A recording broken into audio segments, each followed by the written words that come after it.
Okay, so Rita wants to know, did you have a specific teacher? And if so, what was their name?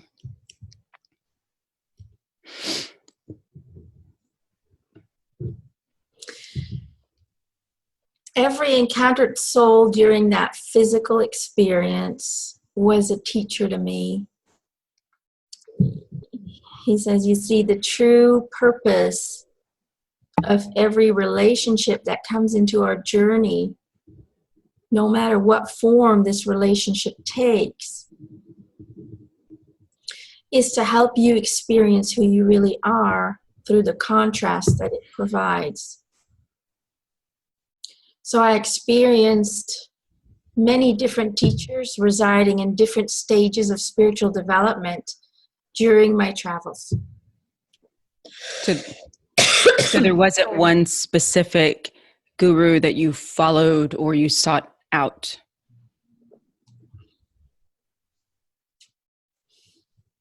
He says no, because every country had many, many teachers that came towards me and guided me towards the understanding of my own abilities. Did they know who you were? They had received, sorry about that, I have a little tickle in my throat. They had received information through meditation, through visions, that I would be visiting them and was in need of guidance. Yes. Okay. Well, Kimberly would like to know, how did you meet Mary Magdalene? And tell us your real love story.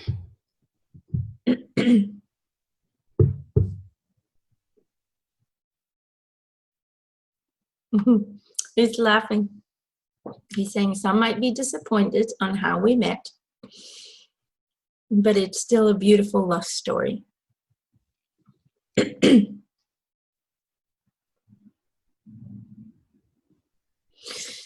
She was promised to me as a young girl. I knew it. It was an arranged marriage. Sorry. It's okay. We were introduced to each other when she was only 10 years old. And we were married when she was around 14. That might seem very strange to the people who are listening at this time frame, but know and understand that that was very common in my time. She was a very fascinating, and still is, very fascinating and compassionate individual. She was eager to learn and experience new things, and she was an amazing mother and supportive wife who became my equal and became a great teacher herself. Love was always present from the moment we met. We, as young people, the moment we met, we knew that we were destined to be together. What I fell in love with the most was her ability to receive and to look outside of the boundaries of the community that we lived in. She had the ability and the trust in me to teach her more about the universe than any other religion would teach her. And I loved that openness to step out of her own comfort zone and to create her own boundaries instead of applying and using the boundaries that were given to her as a child. Well, that very much ties in with the next question that Tatiana would like to know. Were you two twin flames? And is there actually such a thing as twin flames?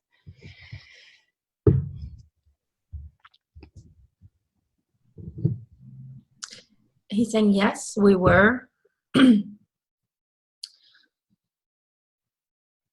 What you call twin flames is two individual expressions of one energy consciousness. A higher self energy that creates two incarnations needing each other to create and teach the wisdom of unconditional love. That is who we were. So yes, it is a real thing. It is not as common as people think. Many of you believe they are twin flames, while 90% of it is mostly souls that are part of your soul family, not part of the same higher self. But it does happen. And when these people met, just like me and my wife, you instantly feel the connection. There is no doubt. There are no questions to be asked. And love will surely flow from that. That's beautiful. Okay. Madeline wanted to know, Emma, could you ask about the lost years? Was he in fact in India and Nepal studying Buddhism? I didn't stutter. He's got a good effect on you. He does. I traveled to far countries where the connection to God was celebrated in different ways, and where the understanding of being one with God was far more developed. I discovered cultures where death was celebrated and not feared. And these cultures treasured their human journey, unlike my people, whose thoughts, feelings, and actions were founded from fear and disconnection to the unconditional source of love that surrounds them always. I was born without those fears and therefore got in trouble every now and then. And then as I always followed my highest passion and joy, and that didn't really fit in, that didn't fit into the customs and rules of my culture, I always seemed to get in trouble. Through these travels and the many, many teachers that I encountered along the way, I learned how to experience and embody the wisdom that I possessed and became my truest and highest self. Only then, only at that moment of self-realization, I was able to pass along this wisdom to others, not by lecturing, but by leading a life of example. I've often, and I'm not sure where this came from, I don't believe it came from me. I've often felt that you were saying, this is the way. This is the way. You too have this. This is the way. It was more of a reminding. Yeah. Mm-hmm. Gillian would like to know, I would like to ask Jesus if he ever felt rejected or abandoned.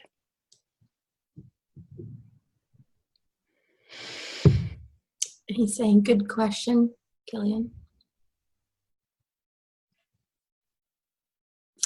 Not in the way you are thinking.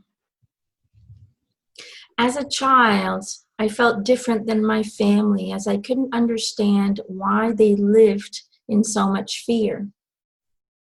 And in that, I felt a little alone and misunderstood. But as I grew older, those feelings disappeared as I met others who were on the same search for enlightenment as I was. As I evolved, I discovered that none of us are never alone, as every soul around you, whether they are in human form animal form, or plant form, all living beings are your family. And even more, all living beings are you. As we are all a creative expression of God, you are God, and God is you. You are one and the same. The entire universe resides in your soul. Hence, you are the entire universe. So feeling abandoned or alone or even rejected is an illusion created in a man's mind.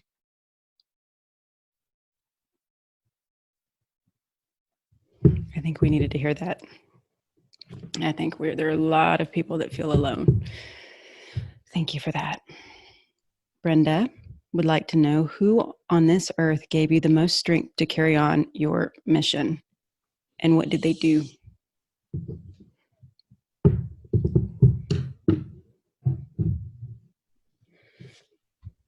My wife supported me the most and shared this journey of healing and expansion. My family, of course, supported me in the beginning years. But my wife was with me for a very long time, unlike people believe. I was never meant to do this alone. Together, two balanced energies of male and female energy, teaching together as one, showing that only united in equality and love can we create love and peace within each other and within ourselves.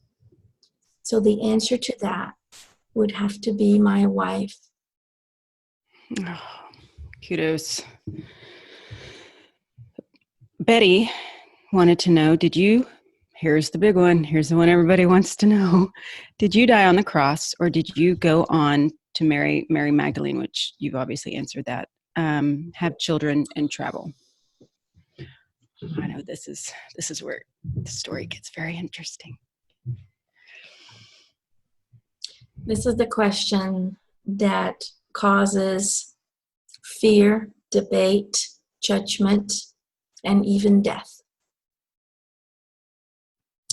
So let me speak truth to you all. I did not die on the cross, nor did anyone betray me. After having received many threats for my life and my family's life, as I already fathered 2 children by then, and yes, Carrie, you were one of them. I received, we'll go back to that. We'll talk later. I received a vision during my meditation where I was shown that the teaching needed to endure through the survival of my family. People were not ready yet to fully understand and comprehend my spiritual comprehension, my spiritual enlightenment. So my life needed to endure. The vision also showed me that love would save me from death, so I could continue the teachings with my soulmate. And as I did not possess a fear of death to begin with, I had faith that all will become as it should. So I had asked my truest and most connected students to lead the soldiers to a specific location where I would reside, surrounded by many witnesses, as these witnesses were key into spreading the word of my capture and to feed the acknowledgement of my future death. After my arrest, I was tortured in my cell for information. as they wanted to know about the key figures in my following. But I never revealed what they wanted to hear, and only overloaded them with forgiveness and love. One of the soldiers present during the torturing witnessed the massive amounts of unconditional love and acceptance that I expressed, and it resonated with him. And that same love started to grow inside of him.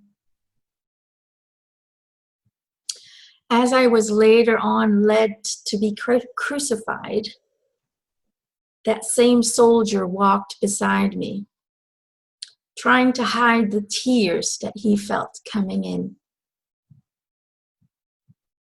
I was not feeling the pain they tried to inflict upon me, because I had learned from a Buddhist master how to work together with the body temple and use the breath to temporarily shut down pain sensory functions.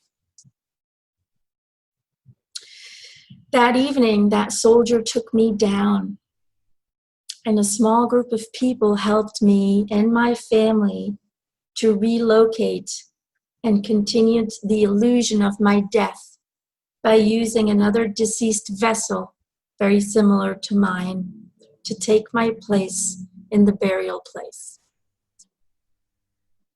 My two children, you were one, you were my daughter. Mary, who was pregnant with our third angel, and myself, together with a few others, traveled by boat to a future home, our new home, Europe. It was a very long and trying journey, but we made it safely. There we continued our teachings under a new name and published under many aliases. We had 5 children in total. 2 did not reach adulthood, but taught us great lessons of humor and creativity.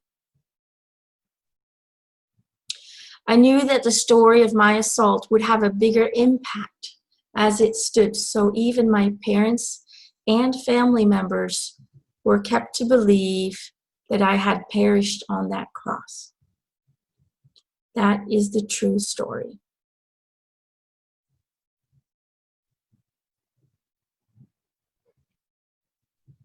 He says, Carrie, you have memories of this flight.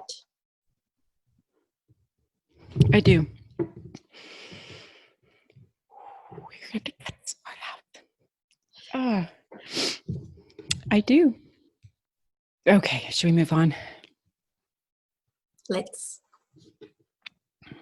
Okay, Nicole wants to know, how did the Roman decide you were, well, I think we just answered that. How did the Romans decide you were to be crucified on the cross? And did they really whip you, put a crown of thorns on your head, and did you carry your own cross? They made the decision during a council. I was considered a threat to the Roman Empire because I was teaching people to be free and to follow their highest excitement. I was teaching people to liberate their hearts and minds from the suppressing and controlling rulers of our society. And I was teaching them of an all-loving and accepting God who is our equal. And yes, I was beaten, I was spit on, I was tortured and crucified. However, the crucifixion was not as people picture it today. During the crucifixion process, I did not have to carry a full wooden cross, but instead my arms were wrapped around a wooden board behind my head and tied by my wrists. He's kind of showing me a board, and his hands were just kind of like that and tied to it. So the board was here. It kind of looks very uncomfortable.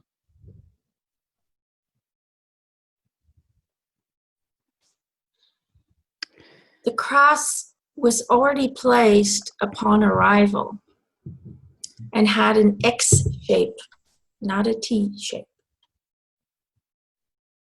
This was a cross that was used many, many times. My feet were standing on the ground, tied to the bottom of the X and penetrated with a nail. Then my arms were also bound to the top of the cross and nailed to the wood. I did not carry a throne or a crown of thorns. They wanted me to become an example to others, to scare other people away from what I was teaching. So their plan was not to kill me fast, but their plan was to allow me to die a slow death.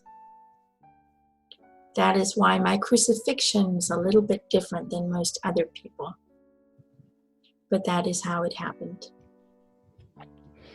It's interesting that there is so much, and I like Emma, I don't know, I've not read the Bible, and we never really went to church, which I understand now. But there's so much woven in. There's so much almost truths to it. The Roman soldier, there was a Roman soldier that converted. I mean, there's just so much. And